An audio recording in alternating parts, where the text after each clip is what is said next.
जय मां कात्यायनी।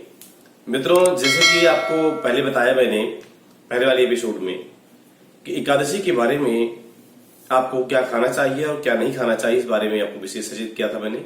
अभी आपको बताना चाहूंगा कि पूजा की विधि किस तरह करें और दसवीं बेधा एकादशी क्या होती है और द्वादशी बेधा एकादशी क्या होती है। तो इस विषय में आप सुन लें ध्यान से। सबसे पहले पूजन की विधि, जैसे कि भगवान, इसके जो देवता हैं एकादशी के, भगवान श्रीमन नारायण ही मुख्य देवता हैं और इन्हीं का पूजन श्रद्धा विश्वास पूर्वक भक्ति भाव से अगर आप करते हैं तो ठाकुर जी की कृपा आपके ऊपर निरंतर बनी रहती है। अब दसवीं बेधा एकादशी के बारे में, जैसे कि जब सूर्य उदय हो रहा है, सूर्य उदय के बाद चाहे बेशक वो 2 घटी क्यों ना हो, 2.5 घटी क्यों ना हो, यानी 1 घंटा या आधा घंटा भी, 10 मिनट भी अगर सूर्योदय के बाद दसवीं है, इसके बाद एकादशी लगती है, एकादशी का प्रारंभ होता है, तो उसे हम शास्त्रीय भाषा में, ज्योतिषीय भाषा में, पौराणिक भाषा में दसवीं बेधा एकादशी कहते हैं। ये एकादशी पितरों के उद्देश्य से जो लोग रखते हैं वो उनको रखना चाहिए।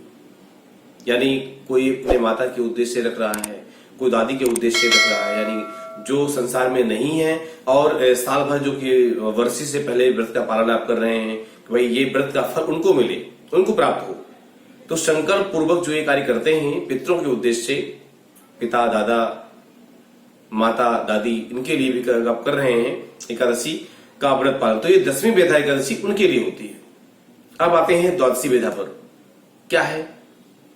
आप जो है निसंकोच और बिना किसी फल की आशा से, यानी निष्काम भाव से जो आप व्रत का पालन करते हैं भगवान नारायण जी के लिए, भगवान श्री कृष्णचंद्र भगवान के लिए, उनके लिए व्रत का पालन आप करते हैं कि प्रभु की प्रसन्नता आपके ऊपर बनी रहे, भगवान प्रसन्न हो, इस उद्देश्य से करते हैं तो आप करें द्वादशी बेधा।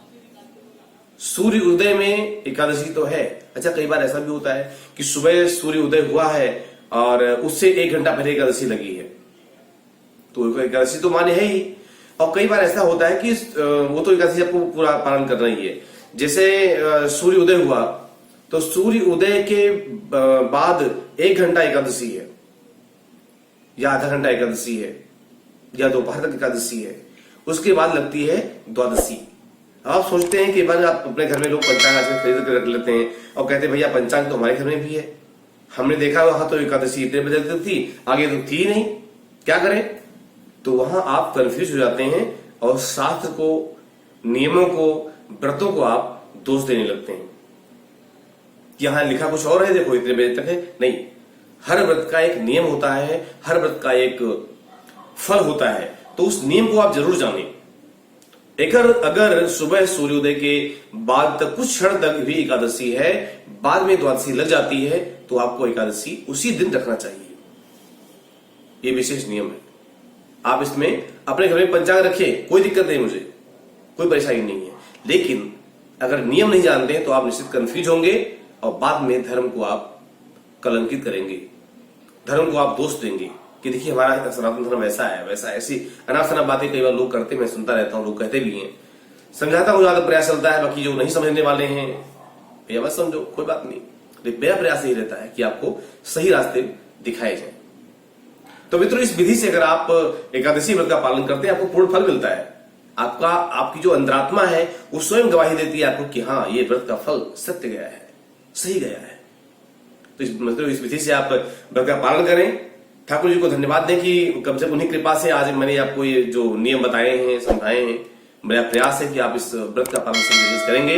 बहुत बहुत धन्यवाद, बहुत बहुत शुभकामनाएं आपके लिए। मुझे दीजिए आज्ञा, मिलते हो आपसे अगले बहुत अच्छे एपिसोड में। तब तक के लिए नमस्कार।